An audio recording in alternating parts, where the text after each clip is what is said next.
नमस्कार, मैं हूं अमित अजरावत और आप देख रहे हैं जम्मू संवाद। वकार एच भट्टी ये एक ऐसा नाम जो पिछले कुछ दिनों से सोशल मीडिया पर खूब सुर्खियों में है। इसलिए सुर्खियों में है क्योंकि इस तथाकथित नेता ने भगवान शिव का मजाक उड़ाया, शिवलिंग का मजाक उड़ाया और हिंदुओं की आस्था को जो है, धार्मिक आस्था को ठेस पहुंचाई। अब पुलिस की गिरफ्त में है। पिछले कुछ दिनों से सोशल मीडिया पर एक मांग उठ रही थी कि इस जैसे सो कॉल्ड नेता को गिरफ्तार किया जाए, क्योंकि इस नेता ने हिंदुओं की धार्मिक आस्था को ठेस पहुंचाई है। लगातार सोशल मीडिया पर यह आवाज उठ रही थी। फिर इसके बाद जैसे ही इसने हिंदुओं की आस्था को ठेस पहुंचाने वाला, धार्मिक आस्था को ठेस पहुंचाने वाला शिवलिंग को लेकर एक आपत्तिजनक ट्वीट किया, उसके बाद जो है फिर कई सोशल एक्टिविस्ट, कई युवा जो है वो सोशल मीडिया पर इसका विरोध करने लगे और वो ये मांग करने लगे कि इस वकार भट्टी को, जो खुद को बड़ा नेता बताता है, और इस तरह के नेता शर्मानी चाहिए ऐसे नेताओं को जो किसी धर्म पर राजनीति करते हैं और धार्मिक आस्था को ठेस पहुंचाते हैं।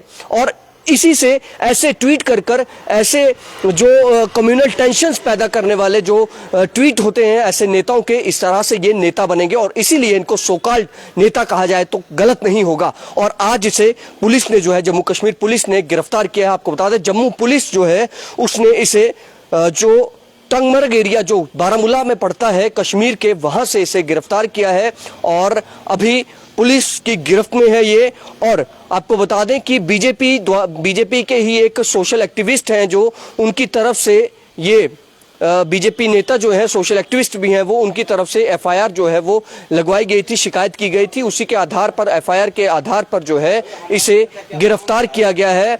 और आपको ये बता दें कि कई युवा, विक्रमजीत सिंह हो, उसके बाद अमनदीप सिंह बोपाराय हो और साहिल चोपड़ा, ये जो 3-4 युवा थे, इन युवाओं ने भी लगातार सोशल मीडिया पर पुलिस से लगातार गुहार कर रहे थे, लगातार ये सवाल खड़े कर रहे थे कि आखिर इस तरह के जो नेता हैं, जो कम्युनल टेंशन पैदा करने वाले हैं, जो किसी धर्म के नाम पर राजनीति कर रहे हैं, धर्म को किसी की धार्मिक आस्था को ठेस पहुंचा रहे हैं, आखिर ऐसे व्यक्ति को गिरफ्तार अभी तक क्यों नहीं किया जा रहा है? क्यों नहीं पुलिस इस पर सुओ मोटो एक्शन लेती है?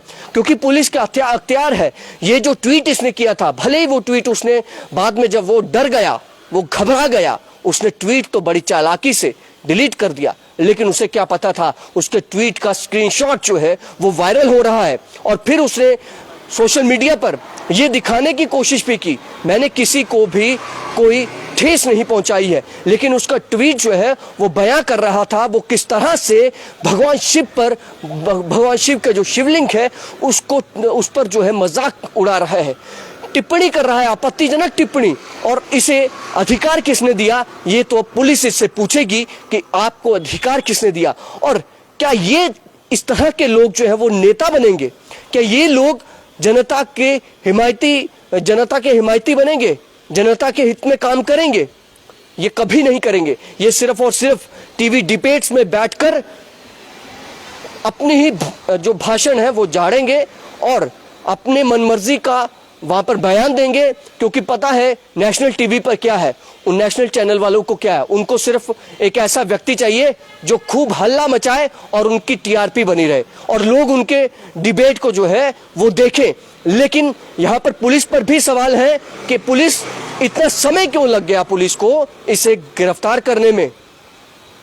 आखिर पुलिस, यहां पर हम देखते हैं कि कोई शख्स अगर किसी वीडियो पर कमेंट कर देता है तो पुलिस तुरंत एक्शन में आ जाती है और पुलिस खुद से ही उस पर एफआईआर कर देती है, कहती है कि इसने किसी की धार्मिक आस्था को ठेस पहुंचाई है।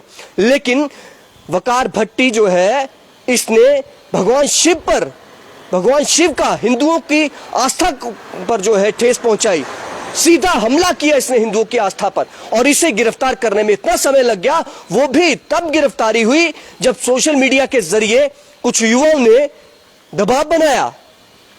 आखिर मंशा क्या है जम्मू कश्मीर प्रशासन की, जम्मू कश्मीर पुलिस की मंशा क्या है यहां पर, कि क्या आप सेलेक्टिव तरीके से यहां पर अरेस्ट करेंगे, गिरफ्तारियां करेंगे क्या? जो हिंदुओं की आस्था पर ठेस पहुंचाएगा उसको इस तरह से आप घूमने देंगे? क्योंकि वकार भट्टी ने, हमारे कई जो सूत्र हैं वो बताते हैं, वकार भट्टी ने हर तरह से उसने जुगाड़ भिड़ाया कि वो छूट जाए।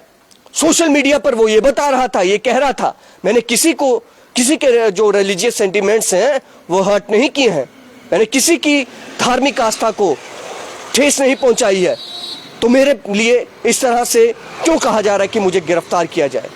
लगातार वो कह रहा था, लगातार वो ये दर्शाने की कोशिश कर रहा था कि मानो उसने कोई तीर मार दिया हो, और उसे ये नहीं पता था कि यहां पर कई ऐसे लोग हैं, कई ऐसे युवा हैं जो यहां पर कम्युनल टेंशन्स पैदा नहीं करने देंगे। और जो लोग कुछ ये भी कह रहे हैं कि हमारे कहने से कुछ नहीं होगा, हम इसलिए कह रहे हैं कि इस तरह के नेताओं को, जिनको आप जैसे लोग आइडल मानते हैं, ये लोग कहां तक आपकी मदद करेंगे, जो राजनीति करते हैं धर्म के आधार पर, किसी की धार्मिक भावना को ठेस पहुंचाकर राजनीति करते हैं। क्या आप इस तरह के नेताओं को अपना रोल मॉडल मानते हैं? क्या आपको लगता है कि ये ऐसे जो लोग जो दंगे भड़काने जैसी बातें करते हैं, कम्युनल टेंशन्स पैदा करने वाली बातें करते हैं, क्या ऐसे लोग आपके रोल मॉडल होंगे? फिर तो हमें लगता है कि आपकी सोच भी इन्हीं से मिलती है, तो शायद आप भी इसी तरह से होंगे और आपकी मानसिकता भी इसी तरह से होगी कि हिंदुओं की आस्था को ठेस पहुंचाई जाए। और इसमें एक अहम सवाल यह भी है कि मुस्लिम समाज के हमारे कई ऐसे लोग हैं, कई ऐसे बुद्धिजीवी वर्ग है, जो अक्सर हम देखते हैं कि समय समय पर जब भी कभी कम्युनल टेंशन्स जैसे कोई कमेंट्स आते हैं या कोई बयान आता है या कोई ट्वीट आता है, वो तुरंत आगे आकर उसका विरोध करते हैं। तो फिर वकार भट्टी पर चुप्पी क्यों? आखिर वो लोग जो हैं वो क्यों नहीं बोले इस वकार भट्टी के खिलाफ? क्यों नहीं उन्होंने प्रदर्शन किया? क्यों नहीं पुलिस पर उन्होंने दबाव बनाया? क्यों नहीं किसी मुस्लिम ऑर्गेनाइजेशन ने इसके खिलाफ आकर ये कहा कि यहां पर आप इसके खिलाफ सख्त एक्शन लीजिए, तुरंत इसकी गिरफ्तारी कीजिए? पिछले 2 हफ्ते से ये मामला चल रहा है और आज इसकी गिरफ्तारी होती है। चलिए, देर आज दुरुस्त आए, लेकिन उम्मीद है कि पुलिस इस जैसे ऐसे जो लोग हैं जो कम्युनल टेंशन्स पैदा करने वाले हैं, जो किसी की धार्मिक आस्था को ठेस पहुंचाने वाले हैं, ऐसे लोगों के खिलाफ हर एक धर्म के व्यक्ति को खड़ा होना चाहिए और ऐसे लोगों का मुखर होकर विरोध करना चाहिए, ताकि आगे से कोई और वकार भट्टी बनने की कोशिश ना करे। और ये तो वो नेता हैं, इन पर तो ये आरोप हैं, कई लोग इन पर आरोप लगा रहे हैं कि वकार भट्टी जो है तो वो जम्मू के राजौरी से, खुद को वो नेशनल डिबेट में बताता है कश्मीर से, क्योंकि उसको राजनीति चमकानी है, टीआरपी लेनी है। आप समझ सकते हैं कश्मीर के नाम पर किस तरह से टीआरपी मिलती है। आतंकवादियों के फेवर में बोलकर टीआरपी मिलती है, आतंकवादी मरता है तो उस पर मातम मनाने की टीआरपी मिलती है। बताया जाता है कि हम उस आतंकवादी के रहनुमा हैं, आपने आतंकी को क्यों मारा? उस आतंकी को, जिस आतंकी ने, जो आतंकी यहां पर जो अमरीन भट्ट जैसी जो कलाकार, जो अदाकारा, उनकी हत्या करते हैं, पुलिसकर्मी जिनकी हत्या करते हैं, कश्मीर के ही पुलिसकर्मी, ये आतंकी उनको भी नहीं छोड़ते हैं। और उन आतंकियों के लिए ऐसे नेता जो हैं, पूर्व मुख्यमंत्री भी कई इसमें शामिल हैं, जो ऐसे आतंकियों के लिए रोना रोते हैं, गड़ियाली आंसू रोते हैं और कहते हैं कि आतंकवाद पर इस तरह से प्रहार नहीं होना चाहिए। और ये भी कहते हैं यासीन मलिक जो आतंकी, जिसने खुद कबूला, और उस यासीन मलिक को भी जब उम्र कैद हुई तो यहां पर आंसू बहाना शुरू कर दिए। गुपकार अलायंस जो है, उसके नेताओं ने भी, इस तरह के जो सोकॉल्ड नेता हैं, तथाकथित नेता हैं, वो भी रोना रोने बैठ गए, यहां पर ऐसा क्यों हुआ? तो इस तरह के नेताओं को की जगह जो है वो हमें लगता है सलाखों के पीछे होनी चाहिए। और आप पब्लिक क्या कहती है, पब्लिक भी अपनी राय कमेंट बॉक्स में जरूर दें और इस पर मुखर होकर जरूर बोलिए।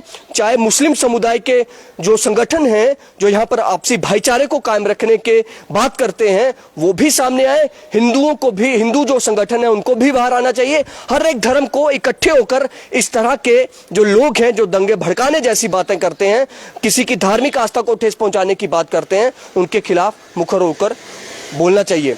और कई लोगों को आज बहुत मिर्ची लग रही है, वो इसीलिए लग रही है कि एक ऐसा शख्स, तथाकथित नेता, जो खुद को नेता कहता है, लेकिन ठेका उसने किसी की धार्मिक आस्था को ठेस पहुंचाने का लिया हुआ है, आज उसे गिरफ्तार कर लिया गया है। और कुछ लोग उसके जो रहनुमा हैं, उसके जो समर्थक हैं, सो कॉल्ड समर्थक कहूंगा मैं इनको, वो रो रहे हैं, आंसू बहा रहे हैं। लेकिन देर आए दुरुस्त आए, पुलिस ने उसे गिरफ्तार कर लिया है और अब आगे की कार्रवाई जो है वो कोर्ट जो है वो तय करेगा कि इसने जो गलती की है, इसने जो ट्वीट किया है वो किस हद तक सही है और इसकी सजा क्या होनी चाहिए। फिलहाल देखते रहे जम्मू संवाद। नमस्कार।